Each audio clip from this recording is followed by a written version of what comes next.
La chronique Santé Beauté, une présentation de la clinique Préciderme, soins médico-esthétiques. Depuis plus de 22 ans, nous offrons aux Lanaudoises et aux Lanaudois la meilleure et la plus récente technologie médico-esthétique. Préciderme.com. Sylvie Gravel est avec nous. Bonjour Sylvie. Bonjour Marie-Josée. Nous parlons et nous continuons notre sujet de vieillissement cutané aujourd'hui. Oui. Sylvie, on a parlé des taches. Effectivement. Qui est un signe visible qui touche à peu près tout le monde à différents degrés. Et il existe d'autres signes de vieillissement, Sylvie. Oui. Quand on parlait de la tache la semaine dernière, je vous disais que le vieillissement, les premiers signes peuvent apparaître à partir de la la fin vingtaine. Oui, par la tache, mais il y a aussi par des rougeurs. Les rougeurs, on peut les voir par des petits capillaires qui vont commencer à éclater. Donc, ça vient nous annoncer une petite fragilité au niveau des capillaires. Ça, c'est des signes aussi qui peuvent être apparent. On a la texture de la peau. C'est aussi, on va le voir par une accumulation de cellules mortes. Les pores vont dilater. Donc, ça, c'est une des raisons aussi. C'est-à-dire qu'on va voir plus le trou du pore de peau. Effectivement, ça l'amène vraiment un visuel moins uniforme parce que la cellule ne va pas se cumuler égale sur la peau. Donc, l'exfoliation devient très importante dans ce moment-là. Et il va apparaître absolument une déshydratation là, au niveau de la superficie de la peau. Il y aura aussi la perte de volume qu'il faut aussi souligner dans le vieillissement cutané. La perte de volume, c'est une diminution de l'hydratation, mais qui se fait plus en surface, mais qui se fait plus dans l'échange au niveau de l'épiderme et du derme. Ça veut dire que les échanges se font moins bien. Donc, on n'aura plus l'effet pulpé sur la peau. Okay. Ça va vraiment apporter la perte de volume. Ensuite, on va parler de la fermeté. La fermeté, c'est une autre chose. Bon, c'est sûr que avec l'âge, on va dire que l'élastine, le collagène est endommagé d'abord et va beaucoup être moins en production. Donc, ça prend des méthodes pour restimuler ça. De là, la ride plus profonde va nous apparaître. Et on parlait de différents degrés. Ça varie.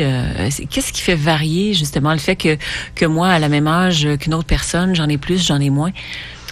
C'est comme on se dit toujours, c'est le bagage génétique qui fait un des prédispositions les plus importantes. Il y a le déclin hormonal aussi chez certaines personnes. Ça fait aussi cette différence-là.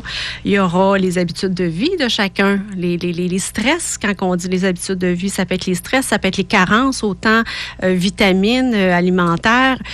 Ça peut être, le soleil, on en parle toujours. Le tabac, les gens qui vont fumer, c'est sûr que ça va amener une moins bonne oxygénation au niveau des cellules. Donc, il arrive des symptômes apparents. Sylvie, on va faire une petite pause et Parfait. on va donner des conseils aux gens. D'accord, à tout de suite.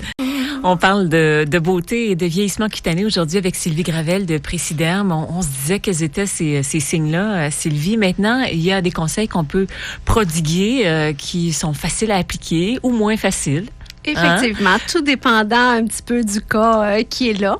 C'est pour ça qu'on va souvent suggérer une consultation, une analyse de peau avec une professionnelle qui va vraiment vous enligner ou vous dire les meilleurs choix à faire parce qu'on ne peut pas tout corriger en un seul pot de crème ou en une seule technologie. Faut savoir on n'a pas besoin d'être parfaite non plus. On n'a pas besoin d'être parfaite. Le naturel est beau.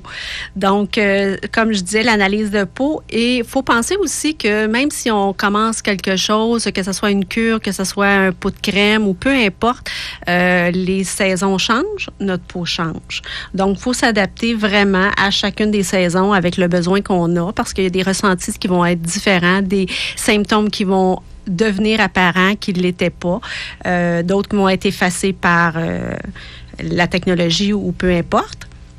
Qu'est-ce qu'on devrait regarder? Là, on parlait de crème. Si on doit choisir une crème, on s'enligne de quelle façon? Il faut vraiment, comme je vous dis, la consultation, on va trouver la cible. Qu'est-ce qui nous fatigue le plus en premier? Puis, on va aller cibler cette problématique-là. Donc, à partir de là, on va vous enligner dans des lignes qui soient performantes pour vous, là, selon le besoin. Donc, ça, c'est vraiment du cas par cas. Il n'y a pas rien de spécifique. Si on parle de technologie par des cibles plus précises, plus importantes au niveau de la peau, là, on parle peut-être de traitement, de cure. Encore là, l'évaluation est très importante.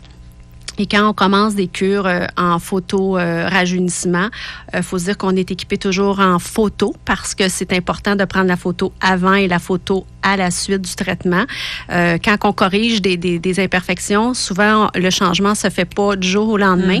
Donc, on va vraiment progresser de jour en jour, se voir à tous les matins, puis comme oublier un petit peu nos petites problématiques qu'on avait. Fait que ce qui est la beauté, c'est de voir ce qu'on avait et ce qu'on a pu. Grande question, Sylvie. On parle beaucoup de technologies et de traitements qui sont quand même onéreux, là, on va se le dire, qui ne sont peut-être pas accessibles à tous et à toutes.